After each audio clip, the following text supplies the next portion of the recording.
before the eyes of the Secretary General of the United Nations. United Secretary General of the United Nations Antonio Guterres, the ancient pulpit, the pulpit of truth and justice, the pulpit of radiance and hope. The United Nations has always sought to restore the right to the peoples of the world after the peoples were afflicted with rulers who did not have mercy, compassion and humanity. The United Nations has been operating in Iraq since 1955 through a variety of programs.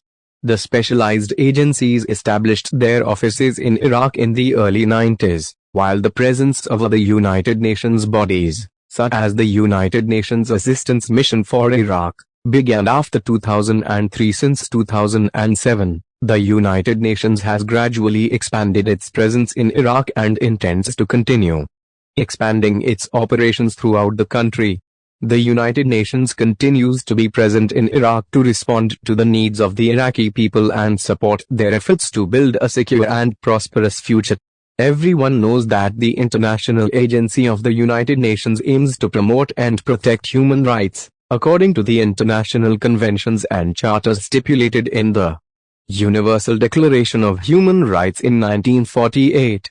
Everyone knows that building a secure and prosperous future can only be achieved through the intervention of Your Excellency. We would like to inform you that a large group of retirees have been subjected to abuse and persecution, as the number of retirees has reached millions, most of them with chronic diseases, who receive salaries that do not meet their needs. While the salary of the President of the Republic is 100 million dinars, the Prime Minister is 80 million, and the salary of the Speaker of Parliament is 60 million dinars, while the retired, who has reached 60, receives age 500,000 dinars. We would like to inform you of the following. Iraqis are unequal in rights and duties.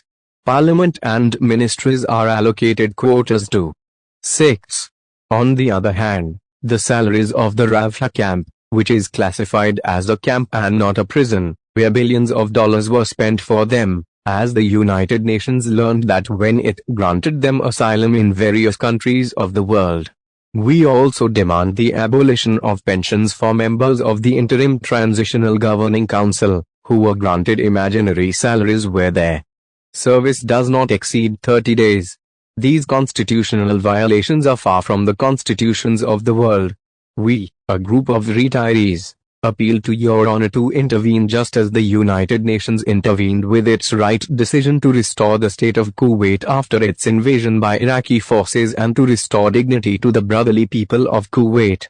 We do not forget that the Security Council issued 53 resolutions on Iraq during the years from 1990 to 2000, the most important of which were the decision to impose a blockade on it, the decision to expel it from Kuwait even by force, and the oil for food decision.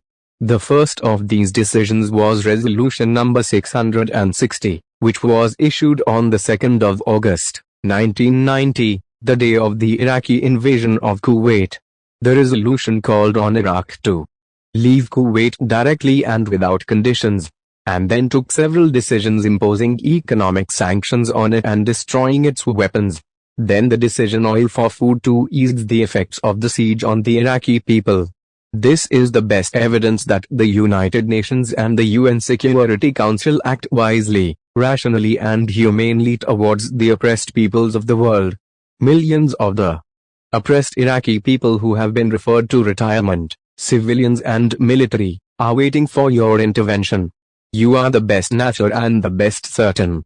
We are going through a very critical stage after the wars that exhausted our Iraqi people, and the government does not care about the people's demands. After the demonstrations that swept the country from north to south, they have wreaked havoc on the land, and then corruption, as we would like to inform you that the parliamentarian in Iraq is referred to retirement after serving for years, where he receives 9 to 8 million dinars, while the retired receives 500,000 for serving 40 years or more.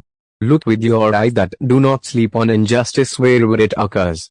I wish you a nice day, Mr. President. Copy it to the United Nations representation in Iraq, European Union, Arab and international human rights organizations, civil society organizations, Iraqi, Arab and international